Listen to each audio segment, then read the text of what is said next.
Your longest Dungeons and Dragons adventure. Single module. Single module. That's what we're going to explore in this vlog. And not only the pros and cons, but at what point does something in D&D become too long? What point do we begin to lose player interest or player burnout? And I'm not talking about individual gaming sessions. I mean, I would love to play. It's been a long time, right? Different schedule, different place in life.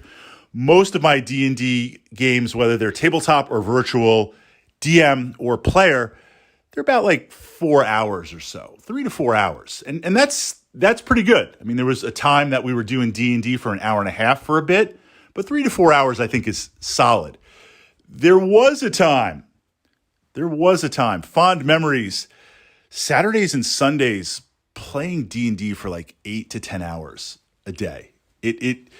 I won't say it was sustainable, but it was very cool. I really enjoyed that. Even playing then, I never really got burned out. So we're not talking about the attention span there, but we're talking about the freshness, the flavor of an adventure. That's what we're going to jump into in this vlog. Now, the longest adventure that I have, single module, and it's kind of bending the rules a little bit. There was a book, I think it was, I don't know when it was published. It was published towards the end of D&D 3.5, where you had a lot of different resources, a lot of different modules, and you had the open source. It was the world's largest dungeon. I've got to find that book somewhere. It's in the back of my shelf. This thing was a massive tome of thousands and thousands and thousands of dungeon rooms populated by monsters and different aspects.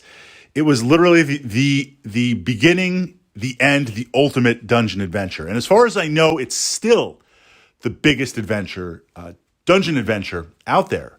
The map was like half the size of a room. It was crazy. The map in itself was a book. I bought this. It was some extreme crazy price because I wanted to run a massive dungeon. And for about a year, we had a pickup D&D game where it was like that old school wizardry. It was like back in the day playing wizardry or Bard's Tale, where you went into a dungeon and it was just like get loot, explore, level up, go back to the inn or go back to the home base, the tavern, and play the game. Although Bard's Tale had a little bit more to it than that, but wizardry was going into this dungeon. And that was the idea. We were playing on Thursday nights and you could just sit down with your character and try to delve.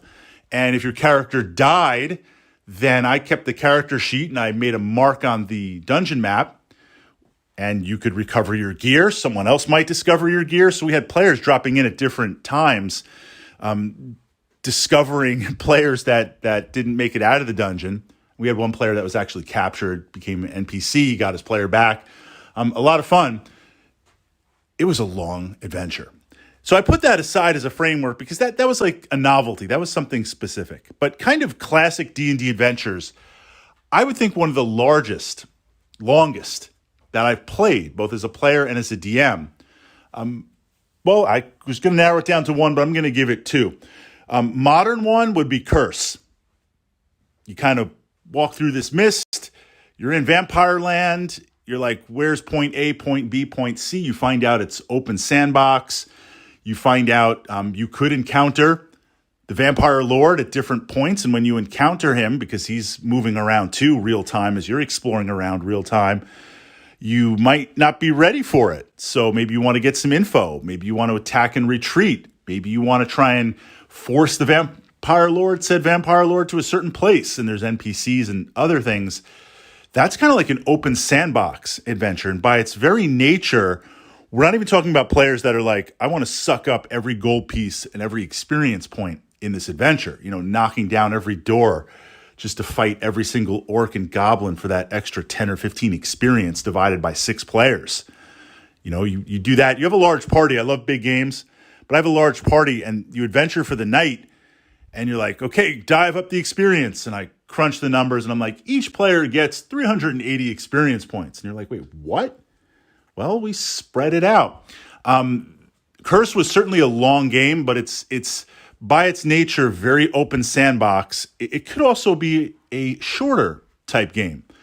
But my vote for the longest adventure would be Keep on the Borderlands, either classic or reimaged. And I have to be careful because a lot of us are still playing that adventure, or maybe that's one that you're going to explore. It's a sandbox type game, but naturally also there are massive, massive dungeon block parts of it. So not only do you have an open sandbox game of quests and where you're going to go and who you're going to interact, then you've got some very, very, very large and populated dungeons to chew through. That module, that adventure could easily last you a year and a half, playing every week. And at that point, you've pretty much hit up everything, or maybe not. So in terms of an actual adventure or module, I like to have them last about 3 sessions. I'd say 2, 3, 4, about 3. Because certainly we want to get into the storyline. We want to get into the narrative. We want to have a start, a beginning, and end where things ramp up, not only in experience and opportunity, magic items and encounters, but in the boss monsters we face, where it culminates in a final discovery. Either what was really going on in the quest, or perhaps a boss fight, or a massive accumulation of treasure. Something at the end where you get that rush, like, yes, we did it.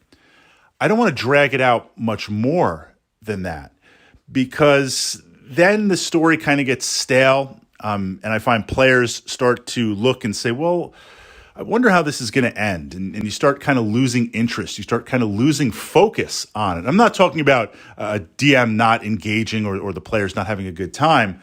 Sometimes an adventure can be too long where it begins to lose that freshness. It begins to become a little stale, where you're like, okay, look, I know the quest we got, and like we've been looking for this heart stone, and we're going through the mountains, and some thief stole it, and now we journeyed to the mountains. That was the first adventure part of it. That was fun. Then we're in the mountains and found the right cave. Now we're running around the dungeon and like, I don't know, when are we going to find this thing? And let's just get back to the king and get our reward.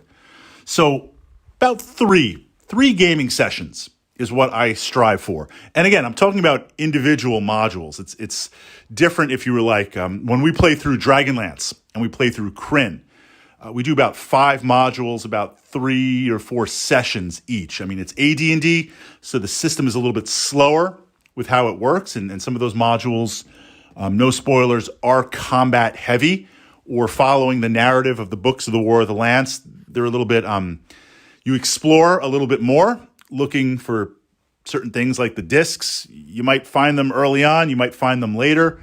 So there's a little bit of variance in that. But I like to look at 3 sessions to complete an adventure. I think that offers a good conclusion, gets you pumped, gets you excited, ends it, and we're ready for the next. So your opinion, as a DM, as a player, they're kind of the same, different sides of the DM screen. How long is too long? How long should a single adventure be, assuming, maybe about a 4-hour gaming session? 2 parts, 3 parts, 4 parts? Where does it become too much?